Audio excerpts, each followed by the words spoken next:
Bismillahirrahmanirrahim. Assalamualaikum warahmatullahi wabarakatuh.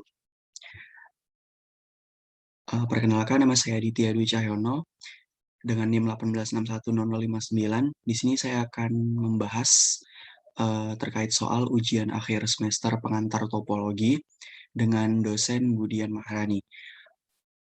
Oke, langsung saja soal yang pertama. Apa itu titik limit suatu himpunan? Tunjukkan bahwa R per Q adalah himpunan bilangan rasional dan padat pada R. Oke, jawabannya yang pertama kita ketahui dulu definisi dari ruang topologi, yaitu jika X, tau adalah ruang topologi, maka biasanya merujuk ke elemen-elemen himpunan X sebagai titik. Nah, berdasarkan definisi 3.1.1, misalkan A adalah subset dari ruang topologi X, tau, yakni A subset dari X, suatu titik X anggota X besar dikatakan sebagai titik limit atau titik akumulasi ataupun titik cluster jika dari A jika setiap himpunan terbuka U memuat X dan juga memuat titik lain A yang berbeda dari X. Oke, kemudian tunjukkan bahwa R per Q adalah himpunan bilangan irasional dan padat pada R. Oke, yang pertama kita misalkan dulu Q adalah subset dari ruang topologi X, tau. Maka Q tertutup di X, tau jika dan hanya jika A memuat semua titik limitnya. Oke, buktinya kita perlu membuktikan bahwa A adalah tertutup di X, tau, jika dan hanya jika Q berisi semua titik limitnya. Sehingga kita perlu memperlihatkan bahwa yang pertama, jika Q adalah himpunan tertutup, maka Q memuat semua titik limitnya. Dan jika A berisi semua titik limitnya, maka Q merupakan himpunan tertutup. Oke, misalkan Q memuat semua titik limit untuk setiap Z anggota R per Q. Nah, kita asumsikan bahwa terdapat himpunan terbuka UZ, irisan Q adalah sama dengan himpunan tak ada, A0. Nah, dan jika UZ adalah anggota dari R per Q, sehingga R per Q adalah sama dengan UZ subset dari R per Q UZ.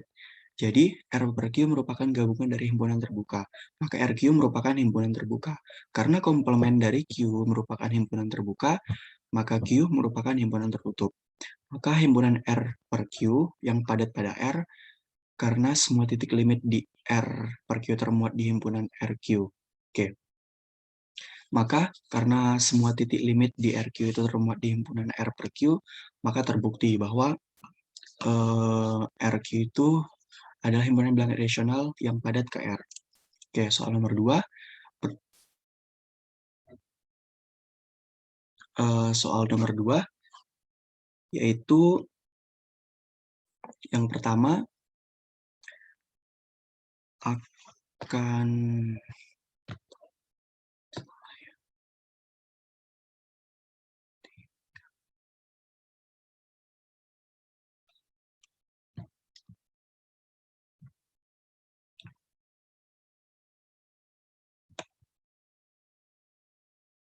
Oke, soal nomor 2, apa itu ruang topologi yang terhubung? Kemudian misal X sama dengan A, B, C, D, E, buat masing-masing satu contoh ruang topologi yang terhubung dan ruang topologi yang tidak terhubung pada X. Nah, jadi berdasarkan definisi dari ruang topologi terhubung, nah, maka sesuai 3.3.4 diberikan X, tau adalah ruang topologi. Maka ruang topologi X, tau dikatakan terhubung jika subset klopen dari X hanya X dan himpunan kosong. Nah, misalkan X itu adalah A, B, C, D, E, dan taunya itu merupakan X himpunan kosong, A, C, D, himpunan C, D, himpunan A, C, D, dan himpunan B, C, D, E. Nah, maka X, tau itu tidak terhubung, karena terdapat B, C, D, E yang merupakan klopen subset. Nah, namun jika taunya itu adalah X, himpunan kosong, A, C, D, dan A, C, D, maka X, tau itu terhubung. Karena himpunan klopennya itu hanya X dan himpunan kosong. Dan misalkan X, tau adalah ruang indiskrit, maka ruang indiskrit tersebut terhubung karena himpunan klopennya hanya X dan himpunan kosong, jelas. Karena himpunan terbukanya juga hanya X dan himpunan kosong.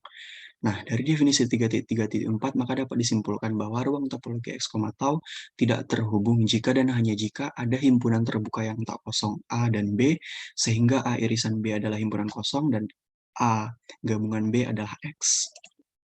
Kemudian soal nomor 3, misal Y sama dengan 1, 2, 3, 4, 5, jelas bahwa Y adalah subset dari R. Tentukan subruang topologi yang diinduksi pada Y oleh topologi Euclid R. Buktikan bahwa topologi yang diinduksi pada Y merupakan topologi diskrit. Nah, berdasarkan definisi 4.1.1, diketahui Y adalah subset tak kosong dari ruang topologi X, tau. Koleksi dari tau Y sama dengan 0 irisan Y, kemudian 0 adalah subset dari tau. Dari subset Y adalah topologi pada Y. Disebutkan sebagai subruang topologi atau relatif topologi ataupun topologi terinduksi atau juga disebut topologi terinduksi pada Y oleh tau. Ruang topologi Y, tau Y disebut subruang dari X, tau. Nah, misalkan X-nya itu 1, 2, 3, 4, 5. Nah, taunya itu adalah Y himpunan kosong 1, himpunan 34, 1, 3, 4, 2, 3, 4, 5. Dan Y-nya itu adalah 1, 4, 5. Di sini soalnya mungkin misalkan X sama dengan 1, 2, 3, 4, 5.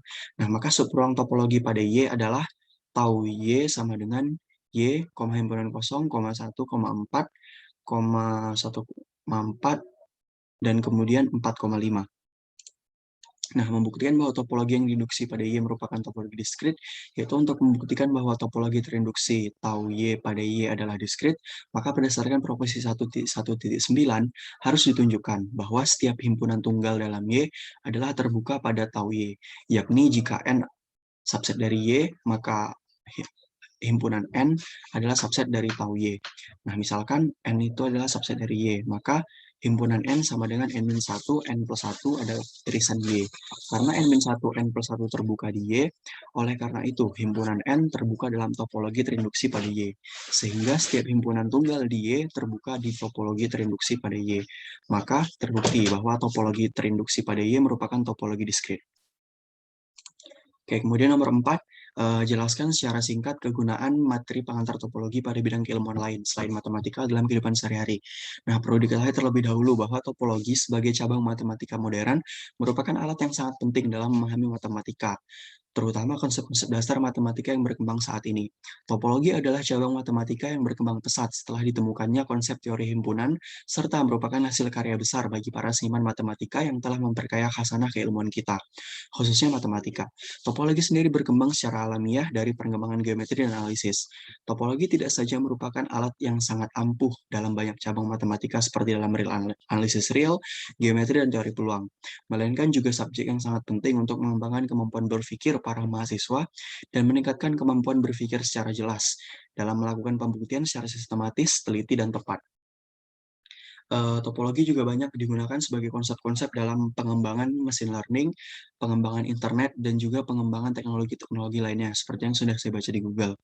Nah, kemudian karena matematika itu adalah dasar dari berbagai macam cabang ilmu, maka ketika ilmu topologi ini ada dan berkembang, maka hal tersebut akan berpengaruh ke semua cabang ilmu. Maka semua cabang ilmu tersebut pun akan terus berkembang. Oke, mungkin itu saja presentasi dari saya terkait UAS pengantar topologi. Lebih dan kurangnya mohon dimaafkan. Wassalamualaikum warahmatullahi wabarakatuh.